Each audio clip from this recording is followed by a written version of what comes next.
For the morning, last but not least, it's my honor to introduce Cindy Wang, who completed medical school at UT Southwestern before going to the cold shores of Michigan to do her pediatric neurology residency, at which point she realized she made a horrible life decision and came back to Dallas as a Jim Lubin Fellow, so a TMA supported fellow, to do training with us at UT Southwestern at our children's facility. And it's been a just distinct privilege and honor for her to join the faculty at UT Southwestern and take a leadership role within the neuroimmunology program, focusing on autoimmune encephalitis and her topic for today, acute disseminated encephalomyelitis. So, Cindy, it's all yours.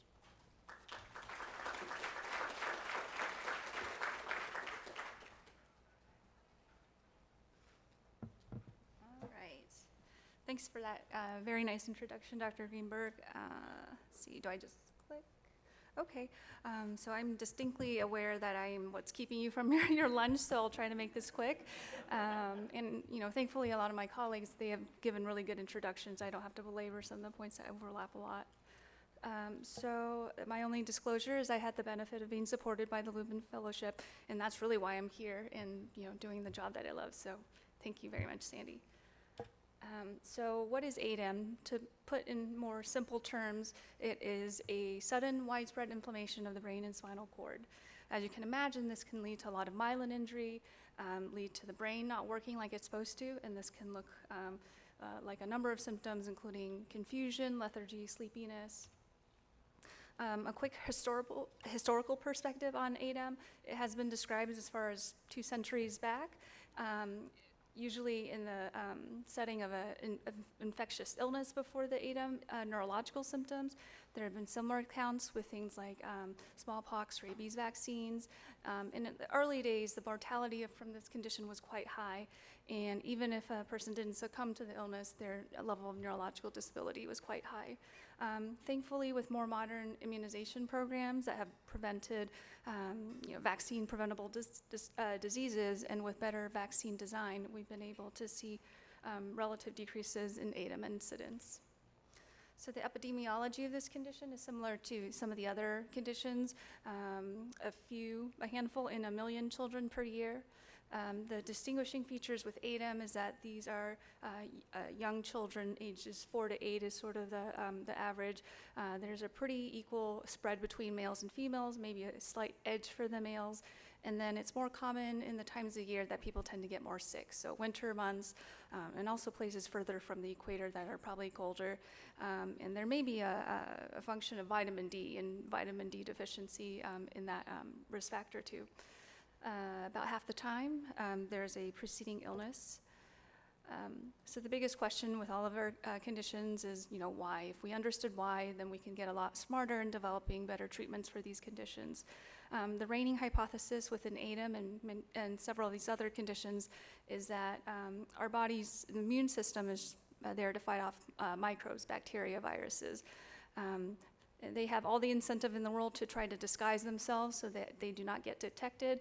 And that brings us to the notion of molecular mimicry, in which bacteria may do things like put proteins on themselves that confuse the immune system. But when the immune system wises up and says, this is foreign, it can get confused about which part is foreign and have some unfortunate cross-reactivity to its own tissue. And then immune cells, once they are activated, they tend to also secrete like an inflammatory soup of chemicals that get their other buddies activated as well. Under the microscope, for ADEM lesions, you may see too many immune cells around blood vessels in the white matter called veins. These immune cells will recognize myelin and potentially gobble it up and injure it. And in the most severe presentations, you also may have things like hemorrhage into the lesion or irreversible death of the cells in the tissue. The clinical presentation of ADEM is usually that acute illness a week before. Sometimes there's a peak of more flu-like symptoms closer to the onset of the neurological symptoms. And really, the type of presentation depends on where in the central nervous system the inflammation takes place. So if it's brain, it could be things like irritability, confusion, sleepiness. If it's spinal cord, spine governs, motor and sensory function as well as bowel and bladder function, so those can be impaired. And then if it's optic nerves or the cranial nerves that move the muscles of the face, you can see vision problems or facial droop. I won't go over this too much. I will just highlight that encephalopathy by definition is part of the criteria for ADEM, and it is quite a distinguishing features from some of the other syndromes that we've seen. So although it's been recognized for many years, there wasn't a formal definition for acute disseminated encephalomyelitis until 2013. This was published by the International Pediatric Multiple Sclerosis Study Group. They define it as a first-time polyfocal, so in multiple different places, symptoms related to an inflammatory attack on the central nervous system. Encephalopathy has to be present and not related to something else like a high fever or a child who just had a seizure. The MRI brain needs to be abnormal and show a certain pattern of involvement that looks like ADEM. And then the child should not have any further events after 3 months after the initial event. Here are some examples of imaging ADEM, so you can get these very large, here's the mouse. These large fluffy lesions that can be on both sides of the brain. You can get smaller, better circumscribed lesions. You can get lesions in the gray matter of the brain, which is kind of the outer surface, that ribbon that Dr. Blackburn said, as well as these in the deep gray matter. These are called thalami. In severe cases, there can be hemorrhage or bleeding into those lesions, and sometimes that's related with more morbidity. This compiled many studies who looked at that looked at where MRI brain lesions were, bilateral involvement, supratentorial, so kind of the cerebrum, as well as the brainstem and cerebellum, all can be involved with this condition. Although laboratory studies aren't part of the diagnostic criteria, it is a very important exercise to make sure that we have the right diagnosis, that we rule in ADEM and we rule out things that aren't ADEM. And that includes things that mimic ADEM but can be relapsing diseases like MOG antibody disease, aquaporin 4, NMOSD. We want to make sure we're treating a right kind of problem. If it's an infection, then things like steroids may actually make things worse. I always assess a vitamin D level, as studies from the MS field had shown that the vitamin D being high seems to promote some immune tolerance. Spinal fluid may show too many immune cells. It may show high protein, but it's rare in ADEM to see oligoclonal bands. In children, that tends to be a pretty specific finding for multiple sclerosis. And one thing I don't think, we think, but can be a really valuable tool of collecting, the act of collecting spinal fluid is to get a sense of the pressure the fluid is coming out of the back. Because it's all connected to the brain. It's one of the earliest signs of brain swelling. And in the most severe cases of ADEM, I think knowing that information soon can help us know how to react and how to aggressively manage that patient's care.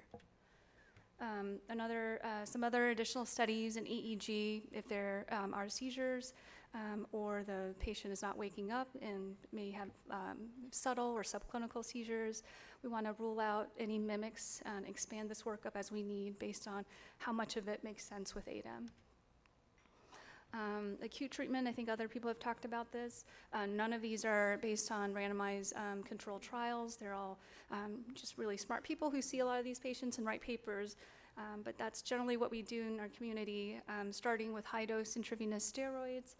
And depending on how severe the child's condition is, some other medicines or some other therapies like plasma exchange and IVIG may be started simultaneously or sequentially to the high-dose IV steroids. And then I like to follow the acute treatment with a kind of an oral taper of prednisone, so just go slowly down the prednisone, hopefully avoiding any rebound disease activity. The hospital course of someone with this condition, they may spend anywhere from a couple weeks in the hospital. About half that time they're mostly getting treated and getting the condition diagnosed.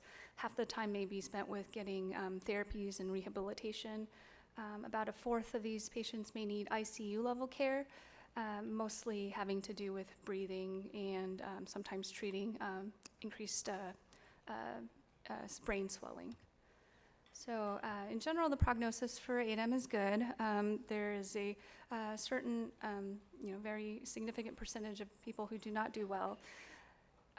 But the typical case is an improvement that happens over about a month.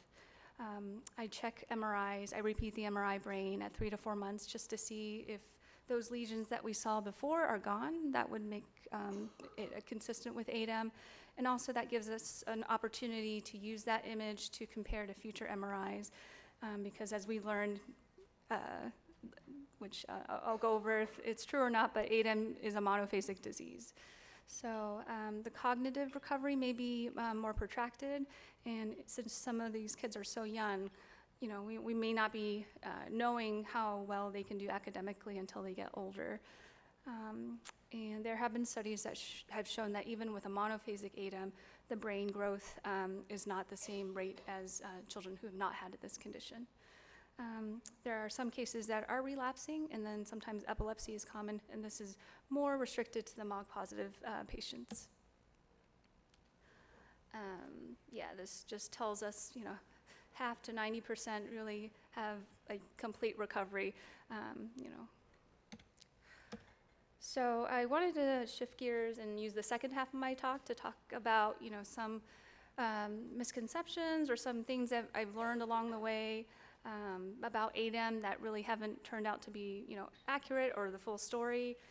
I, unlike Ben, have my mentor in the building, so I can tell him that he taught me that ADEM cannot be relapsing, and we've found that there's certainly more to that story. So I want to present a few cases that illustrate these ideas.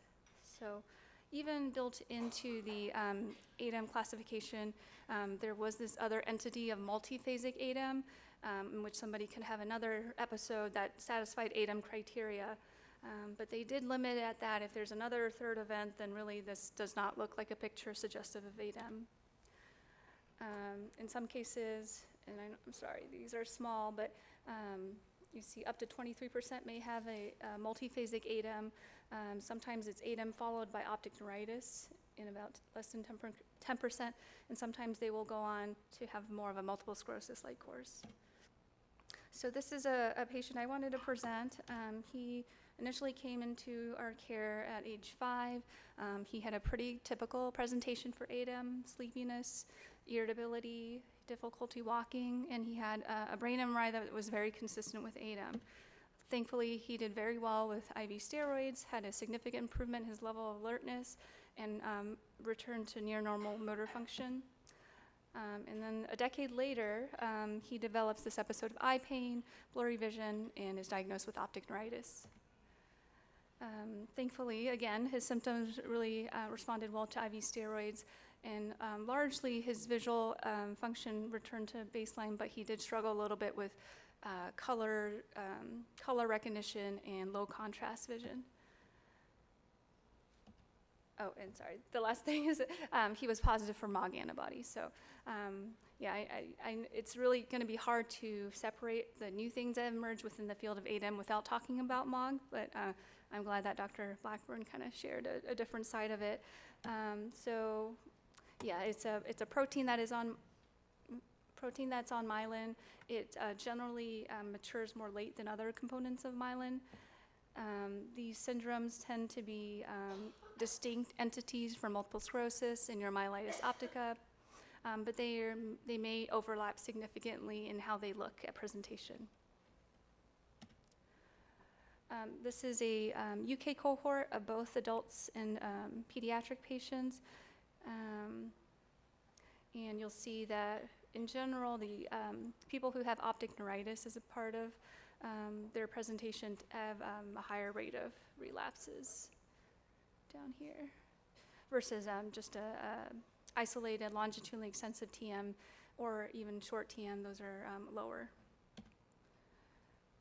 These graphs show an interesting kind of age-related phenotype where the youngest patients do get ADEM. As we get older, there's more optic neuritis seen, and then even older still, more of a transverse myelitis phenotype. And this is another UK group that just looked at children. The orange dots represent episodes of ADEM and recurrences of ADEM, and the blue dots represent optic neuritis and recurrences of that. And again, you see this pattern of younger kids with ADEM versus older kids with MOG disease having optic neuritis or possibly transverse myelitis. As other people have talked about this morning, being able to understand the molecular underpinnings of these conditions and the biology of these conditions have really expanded our understanding of MOG syndromes. So now there are other types of things that seem to be related with MOG, including things like meningitis, leukodystrophy, just really big swaths of white matter that are involved, a gray matter dominant kind of transverse myelitis, as well as significant increased cranial pressure from brain swelling, which takes us to my kind of next, misconception is that ADEM can be a benign illness, or usually is a benign illness. Certainly before even understanding some of the newer the biologic underpinnings of ADEM, there were these reports of these variants of ADEM, or just overlapping features with ADEM that may result in either hemorrhage into certain parts of the brain, or necrosis, which is just rapid cell death of tissues in the brain. So there's always been, some understanding that there are variants of conditions that look like ADEM that can be quite severe. So I want to present a case of one of my patients. This is a 5-year-old boy. He had a kind of a viral syndrome and then developed lethargy and seizures. His team did some spinal fluid studies and felt that this was most consistent with a viral meningoencephalitis, so he got started on antimicrobial treatments. They did not image him at first. They were, I guess, pretty confident with their diagnosis. However, 3 days later, he had a worsening of his level of alertness to the point where he really wasn't able to safely maintain his airway and required intubation. At this point, they did get an MRI, thankfully, and this showed very large lesions diffusely in the brain, which I'll show here. So everything that's white is abnormal, should not be quite that bright. So pretty much, most of the white matter in the brain is affected, and you can get a sense from these images that there is already pressure building up in his brain, because usually there are some spaces where the spinal fluid will exist, but because of how much swelling the brain is taking on, it's actually pushing or kind of smashing against those cavities. So, when we get swelling in other parts of the body, it's okay, nothing really bad should or can happen, but when you're dealing with an enclosed skull and the components of the skull, there's only a finite amount of space, it can become very dangerous, because if one of these components increases in size, the other components can get pushed out. And if there's one thing the brain doesn't like, is things getting pushed on it, because that can damage its function. The heart also has to do more work if the pressure in the brain is higher than it typically is. And if it's not able to mount that type of work, then you get incomplete blood flow or incomplete oxygen supply to the brain. And then it's a vicious cycle, because that could lead to even more brain swelling. So this is really one of the neurological emergencies that can come with ADEM. You'll see that signs of increased intracranial pressure initially don't differ too much from things that we can see with any child presenting with ADEM. It's really the late signs, the neurological deficits, that really tell us something bad is going to happen if we don't act quickly. So for the child, he had an intracranial pressure monitor placed that did show that his pressures were elevated. They continued to spike at a point that neurosurgery was not comfortable with, so they eventually did put a device to drain and divert spinal fluid out of his spinal cord. And thankfully, with this, along with the other medical interventions, the swelling came down. He had repeat imaging that showed that those areas of white looked a lot better. He made significant improvements with rehab and regained the ability to walk and talk. And at the follow-up visit, he was doing quite well. If I were at like a clinic patient who has ADHD, I wouldn't have thought anything else. He was just, a little more disinhibited, and personality was different, but from just looking at him, he seemed to do quite well.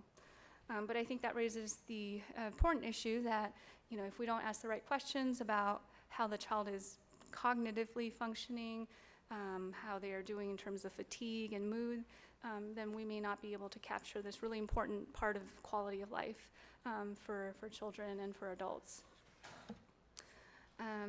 So this, I think, is my last little, myth or fallacy. ADEM is a white matter disease. So demyelinating diseases, we automatically think myelin, white matter, and in the brain, the myelin exists mostly in the kind of the middle of the brain. In the spinal cord, the myelin and the white matter exists kind of surrounding the spinal cord. And in recent years, this pattern of gray matter dominant myelitis has really been attributed to conditions like AFM. So this is a patient who presents with difficulty walking, poor balance, urinary retention. On exam, he has bilateral leg weakness, he has a sensory level, he has deep tendon reflexes that are actually increased, which would be atypical for AFM. And then his imaging shows these following lesions. This isn't the best, but there is some suggestion that something's running down the course of his spinal cord. And really, what's revealing is on the axial images where you see this kind of pattern in the middle of the gray matter. And then this is a spot he had in the brain, which is also a gray matter structure. So this patient, because of this, potential complication of, we're not sure, this looks kind of like AFM from the imaging, he was treated with IVIG rather than steroids, just thinking that steroids could potentially make an infectious process worse. Fortunately, he did have improvement in his weakness and his gait. And then 2 weeks later, I guess you guys know the theme of this now, which is he was MOG positive as well. We have adopted this practice of following MOG out, usually at 6-month intervals. I usually will do it until 12 months. If they're still persistently positive, I usually don't check anymore and just follow for any clinical attacks. So in summary, ADEM is still primarily defined by clinical criteria as well as radiographic criteria. Our current treatment regimens are pretty good, but they're really not based on any scientific studies. Outcomes are generally favorable, but as I presented, there have been life-threatening cases and certainly cases similar to that one that did not end as well. So children who have ADEM with persistent MOG antibodies may have relapses.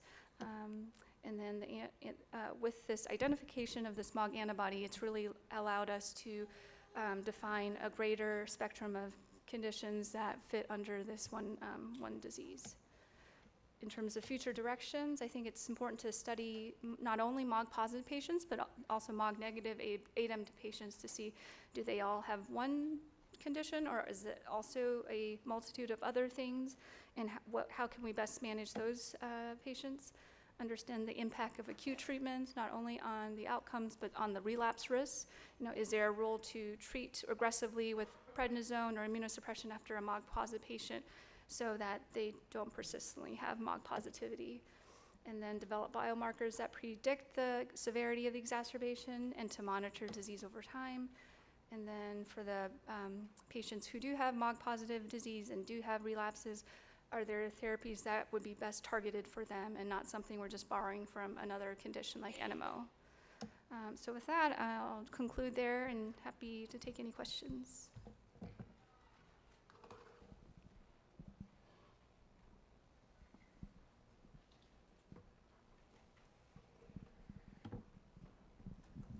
I guess it's surprising to me about the MOG antibody, because I thought if you were MOG antibody positive, that was an NMO situation. So now you're saying both situations they have MOG antibody, but how does that differentiate between being like NMO or ADEM? How does, I mean, I don't. Yeah, I think the whole field has really confusing terminology. I think when it gets so precise that we can say this is the antibody that causes it, it makes the most sense to me to call it by what it is. So aquaporin 4, NMOSD is a pretty specific term. For a long time, we were seeing these patients who had MOG disease, but they had the optic neuritis, they had the transverse myelitis, so they technically met the criteria they had at the time. But I think as we find out that there are other things that can produce the same picture, revising how we diagnose these may be helpful. To my knowledge, there's not been anybody who's been both aquaporin and MOG antibody positive. So I think if somebody is positive for one of them, probably that is the first thing you should tell your physician. That probably encapsulates your condition best to your provider.